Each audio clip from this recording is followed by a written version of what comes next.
കഴിഞ്ഞ വീഡിയോയിൽ ഞാൻ പറഞ്ഞിരുന്നു സ്കൂൾ തുറക്കണായിട്ട് മുന്നേ ഒന്നുകൂടെ വീട്ടിൽ പോകാനുള്ള ഒരു പ്ലാൻ ഉണ്ടെന്ന്.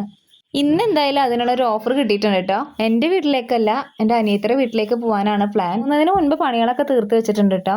കാരണം എല്ലാം കഴിഞ്ഞിട്ട് പോകുമ്പോൾ ഒരു മനസ്സമാധാനമാണ്. ഒരു 4-5 ദിവസം കഴിഞ്ഞിട്ട് കേട്ടോ നമ്മൾ ഇങ്ങോട്ട് തിരിച്ചു വരുള്ളൂ. നമ്മുടെ വെള്ളത്തിന് വല്ലാത്ത ബുദ്ധിമുട്ടാണ്. നേരത്തെ ഇങ്ങോട്ട് വന്നിട്ടും കാര്യമില്ല, ഇല്ലാതെ പെടും. അതുകൊണ്ട് തന്നെ ഇനി കുറച്ച് ദിവസം കഴിഞ്ഞിട്ടേ വരുള്ളൂ. ഈ കുട്ടി എന്തായാലും നേരത്തെ തന്നെ ഒരുക്കം തുടങ്ങിയിട്ടുണ്ട്. പാക്കിംഗ് ഒക്കെ എന്തായാലും നേരത്തെ കഴിഞ്ഞിട്ടുണ്ടായിരുന്നു. അതല്ലെങ്കിലും എല്ലാവരും അങ്ങനെ തന്നെ ആവൂലേ. വീട്ടിലേക്ക് പോകുമ്പോൾ ഒരു പ്രത്യേക വൈബാണ്.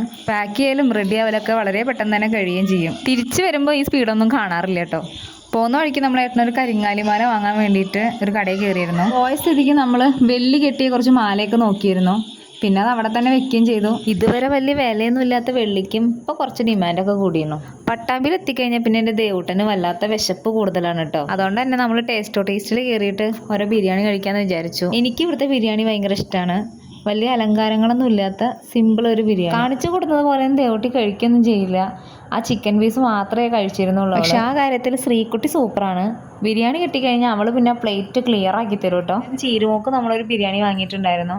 പിന്നെ നമ്മളൊരു കടയിൽ കയറിയിട്ട് കുറച്ച് ബേക്കറിയും സ്നാക്സൊക്കെ വാങ്ങിയിട്ടാണ് പോകുന്ന വഴിക്ക് നമ്മൾ വിജേഷിനെ കണ്ടിരുന്നു.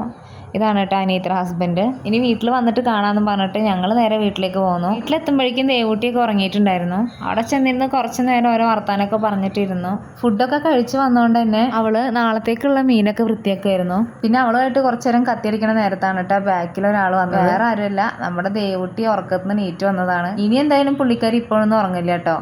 പിന്നെ നമ്മൾ കൊടുന്ന ഫുഡ് അവർക്ക് 2 പേർക്കും കൂടിയിട്ട് കൊടുത്തു. ഒരു ഉറക്കം കഴിഞ്ഞ് നീറ്റപ്പോഴേക്കും ദേവൂട്ടിക്ക് വീണ്ടും വിശന്നു. അപ്പോൾ പിന്നെ കൊണ്ടുവന്ന ബിരിയാണി 2 പേർക്കും കൂടിയിട്ട് കൊടുത്തു.